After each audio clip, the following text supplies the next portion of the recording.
Geotech is there's soil test engineers and scientists.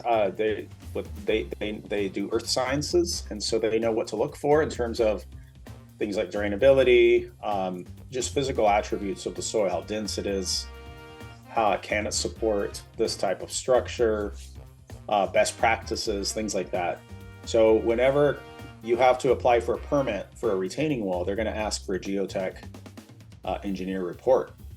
And so in some cases, they don't need to go super in depth. As long as they kind of just probe around on the surface, they can come up with an analysis that's sufficient. But if it's in a ECA, let's say, environmental critical area for slope or maybe for other environmental reasons, then they're going to go as far as doing drilling samples, and then based on that, they're going to do some analysis and come up with a proposed plan.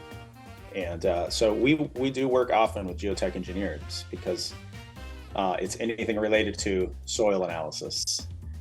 So if somebody needs kind of that extra step of assurance, even if it's not a permitted job, we always recommend, go ahead and get a geotech engineer out here, have them write up a report for you, and you can have that peace of mind.